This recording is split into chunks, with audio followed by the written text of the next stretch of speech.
please. Hey Gavin, well done on your appearances so far. You've sort of settled in really well, look calm and relaxed. How much have you enjoyed it? Yeah, thanks very much. I've loved every moment of it. I mean, with every cap I'm getting, I'm growing a bit in confidence. I'm really feeling comfortable. Great group of lads here, so they've all been brilliant, welcoming me in and making me feel comfortable. And I've been happy with the performances, and it was great to get a win. Does it feel like a big step up for you? Not really. It feels just. I mean, the first game against Luxembourg, I was just nervous before the game, but as soon as the whistle went to start the game, it was just like any other game, and I just felt comfortable, and I made sure to stick to my little keys that I have, just to be loud, to be brave, communicate, and once I have those things, it just feels like any other game. And in terms of your sort of long-term goals, obviously you're a really young lad at the moment, but ultimately, do you hope to one day be the Manchester City goalkeeper? Yeah, of course. That's 100% my aim. I wouldn't have gone to Manchester City unless I thought I could be the number one goalkeeper, and every day that's what I work towards. That's the goal. And do you interact? I know you were on loan last year, but do you interact with Ederson at all, or Pep Guardiola at any stages during the season? I speak to Xavi, who's the goalkeeper coach there. I spoke to him today actually, but yeah, I like to keep in contact with him during the season. I'd speak to him once or twice a week, and we'd go over the clips from the previous matches, and he'd be able to give me an insight onto what he thinks I can improve on. Initially the plan was that I'd be able to go in and train with them maybe once twice a week, but because of COVID and all the restrictions, that wasn't possible. So the hope is next season, even if you're on loan somewhere else, that you might pop into the training ground and then train with City? Yeah, possibly. I suppose it depends where I'll be on loan. I'm not too sure of any of that myself, so I'll just have to see what comes about. Thanks very much for your time. Thank you. Macdara? Hi Gavin, just reflecting on the last season, you played over 30 games for Rochdale, you 3 international caps, just how do you reflect on the year? For me, I feel like it was a hugely successful year. I got a lot of game time, a lot of experience. I mean, that was the whole plan for the loan. It was a really difficult season, but I feel like it couldn't have been a better loan for myself. I got loads of exposure to first team football, and I suppose that game time was what was able to get me into this squad. So I'm very thankful for that. And we saw you back at Shamrock Rovers up in Roadstone, and you travelled with the team up to Oriel Park. You were catching up with some of your former teammates. Yeah, that's right. Struggled a lot being away, wasn't able to get home at all really throughout the whole season, but still managed to watch all the games on Watch LOI, so I was delighted to come back and see all the lads and see the manager and everything like that, because still the team I support, so I still enjoy being around them. Thanks, Gavin. Thank you. Gavin Cooney, please. Hi Gavin, just to build on what Guy was talking about there, are you expecting to go out on loan again next season, or are you going to stick around City? Yeah, my plan would be that I'd like to go out on loan, and I've spoken to Xavi and he's on the same page. So at the moment we're just trying to get the ball rolling really. I've not really got too much information myself as to where I'll be going. I suppose we'll be planning that over the next couple of weeks. Do you think it'll be a higher level in England, or could it be somewhere in Europe? I'm not too sure. I'm open to anywhere, whichever club suits best for me. I'm open. Yeah, and just lastly for me, I mean, and you mentioned this as well, I think we all noticed it in your debut against Luxembourg. We could hear people on the pitch, and you were obviously the loudest by a country mile. Where do you get that confidence from to come in as a teenager on your senior international debut and start barking orders? I suppose most of it comes probably from the fact that I've been training at a first team level from such a young age. I was in training with the Shamrock Rovers first team from the age of 14, and would have trained with them up through till 16. So being around a men's first team dressing room for that period probably just gave me the confidence and just the understanding of how to speak to your teammates and what's needed from a goalkeeper. And like, you say what confidence do I need to be able to bark out orders, but at the same time I understand that the experienced players and the older players in the team, that's what they want from a goalkeeper. Whether you're young or old, they just want to know that there's someone behind them who has the confidence to be able to tell them where to be and when to be. Thanks a lot, Gavin. Damien Spellman, please. Hi, Gavin. Gavin, it's unusual for a goalkeeper to make an international debut at 19. Have you felt the pressure of that? No, not at all. I was nervous before the first game, but I didn't feel any pressure. Obviously I wanted to do well for myself and the team. But at the end of the day, I'm just out there just doing my job. It's like in any other game for me. And I just go out there and try to enjoy it as much as I can. Famously, one of your predecessors, Shay Given, also made his first appearance at 19. There would be some footsteps to follow in. Yeah, 100%.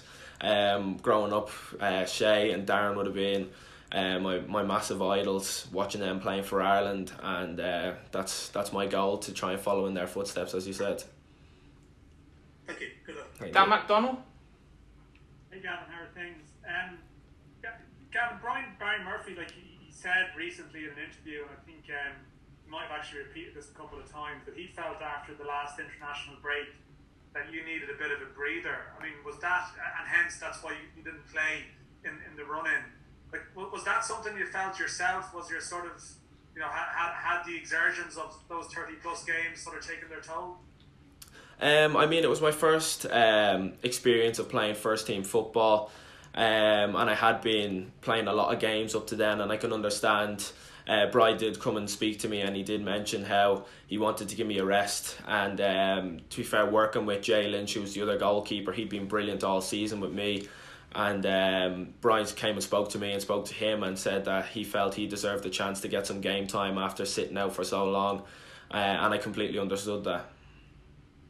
I appreciate you had your experience with Rovers a couple of years ago before you went away, but how different was the experience of being in a dressing room, battling to stay in the division, a lot of older pros who were probably worried about the implications of that? How different is football at that level compared to under 23 or under 18 football that you might have experienced at City prior to that? Yeah, like you said, I would have been exposed to that a lot when I was at Rovers, and it was a very similar environment in terms of having a lot of older players and the level that I was playing at. But at the end of the day, everyone's goal is the same, is just to go out and win the match. And I tried not to really think about the outside pressures and just concentrate on the one goal, which was to win the game. Just finally for me, you mentioned you would speak to the goalkeeper and coach at City about the next step, but are there other people involved in that process? I don't know, someone like Fergal Harkin, who's obviously involved in the loan department at City. I don't know, your agent. Like, is it a broader discussion about where you go next year? Like, what's the next natural step with you? Because as you mentioned, like City have a lot of players in Europe. I think one of the other questions referenced Europe. I mean, is it a big group discussion about where you go from here? I suppose, yeah, it's between the decision, like you mentioned, the group will probably be between myself, Xavi, Fergal and my agent, yeah. And I have a lot of trust in them, and I just let them work in the background, and they just come to me whenever they've had their meetings or whenever they have something on the table. And like I said before, I'm open to going anywhere, which will help aid my progression as a footballer. Thanks, Gavin. Best of luck. Thank Gavin, you. please. Gavin, hello. How are you? Were you surprised about how much faith Stephen Kenny's shown in you to go with you again now, and he's picked you for a couple of matches now? I'm not going to say I was really surprised. I felt like I performed really well in training, and I performed really well in the other games.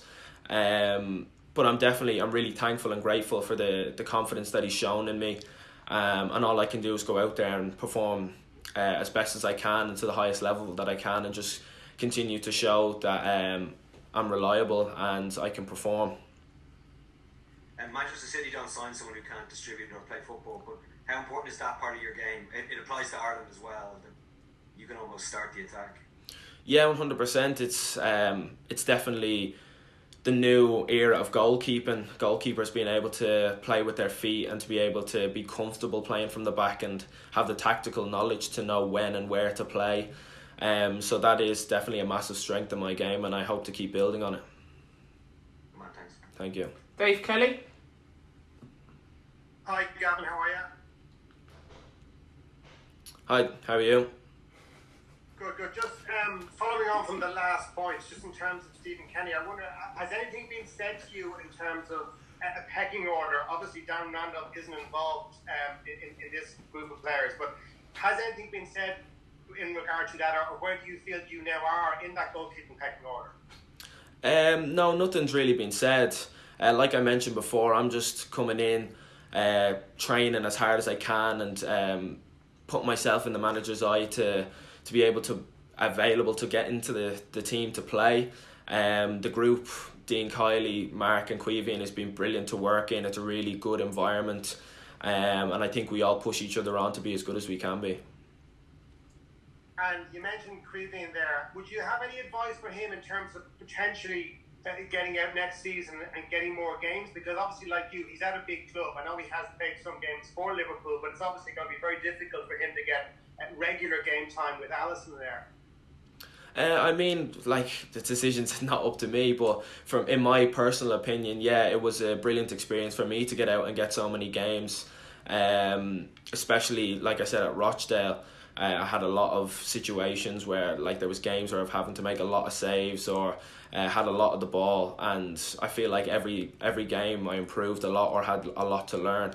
And yeah, so my opinion is just that game time is very important. Yeah. Thank you.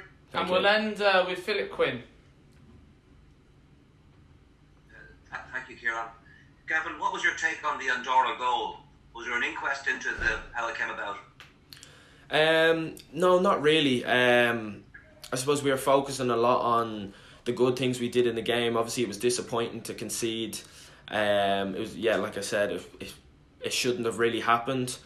But we had a lot of good things in the game, and that's what we focused on, because if we can keep doing that, well, then we have a really good chance to improve as a team. You didn't think, in your own situation, you were happy with your own positioning and all that? Was more, looked like the defenders didn't pick up? I mean, there's different things you can change. I suppose if I had a deeper position, I might have had more of a chance to save a goal, but my opinion on it is that I'm going to try and be as aggressive as possible to stop any potential cross. Like, there was another cross I came out for in the game, and I don't think I would have been able to come for it if I wasn't as aggressive. So I'm definitely going to learn from it, and I suppose the other lads will also look back at it and see what they can improve on. But there was a lot of positives to take from the game. Final one from me, please. Just Dean Kiley has come in as goalkeeping coach. How have you found working with him, and what are his strengths? Dean's been brilliant, yeah. I think his biggest strength is how he's set up like this goalkeeping bubble between myself, Queeveen and Mark, and Kieran O'Hara when he was in previously, and how much we're able to support each other. So depending on who's playing, the other two and Dean are there to push them along and give them whatever they need to be ready for the game. Thank you. Thank you very much. Okay, guys, thank you very much.